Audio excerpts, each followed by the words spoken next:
The next spiritual discipline is submission.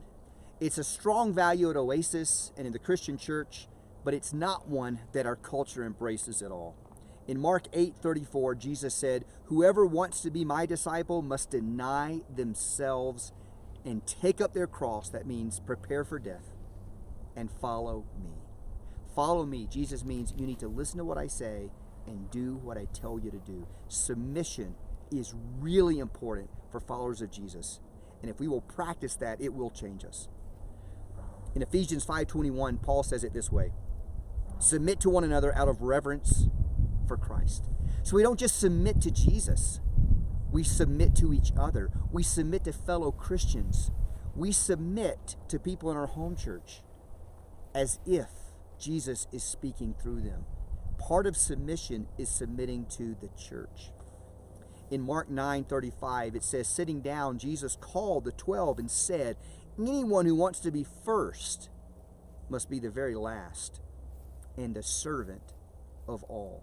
Submission has a lot to do with serving. It means to voluntarily come under someone else, to choose to let someone else call the shots.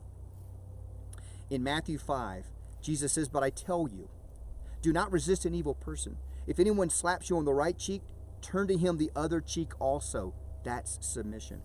"And if anyone wants to sue you and take your shirt, hand over your coat as well." Again, submission. "If anyone forces you to go 1 mile, go with him 2 miles." More submission. "Give to the one who asks you, and do not turn away from the one who wants to borrow from you." He's made his point.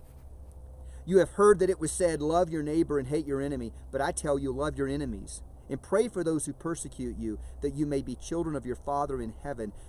He causes his sun to rise on the evil and the good, and sends rain on the righteous and the unrighteous."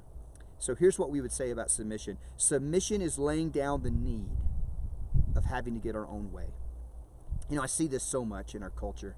I see it with my kids. I see it with young people in our church. I see it with grown people in our church, that we just demand to get our own way. Everybody feels like, I will only be happy if I get my way. And submission is like, you know what? I can be perfectly happy and never get my way. I will let someone else choose the restaurant. I will let someone else make the choice of which of these things we go to.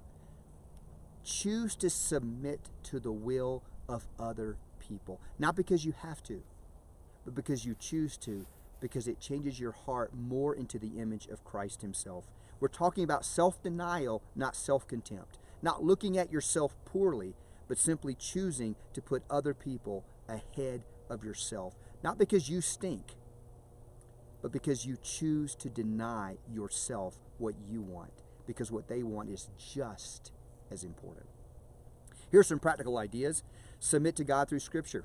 When you're reading the Bible, you're meditating on it, and God says, do this, do it. No questions asked, no hesitation. Number 2, ask your home church for guidance and submit to it.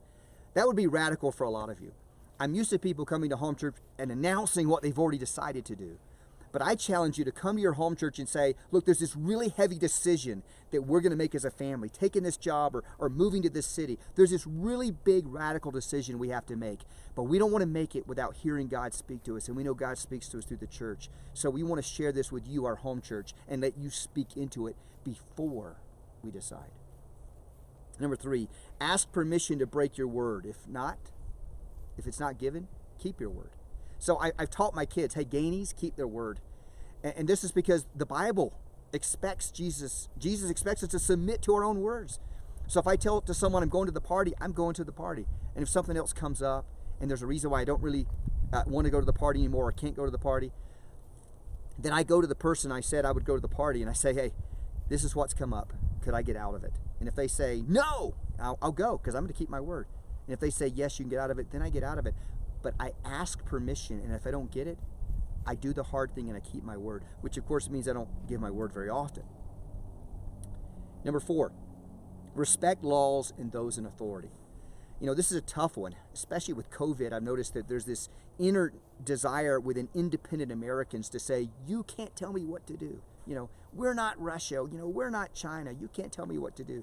And the government's made a lot of rules that people think are stupid or silly or unnecessary. And you know what? Maybe they are. But still, God says submit to those in authority. including governing authority. The only time we're to violate the rules that we have is when they violate Scripture. Not when they're dumb, when they violate God's words.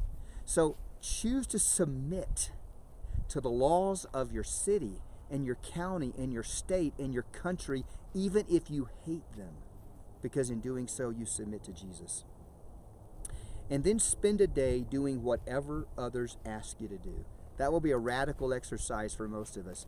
But spend a day where when anyone around you asks you to do something, you do it without hesitation.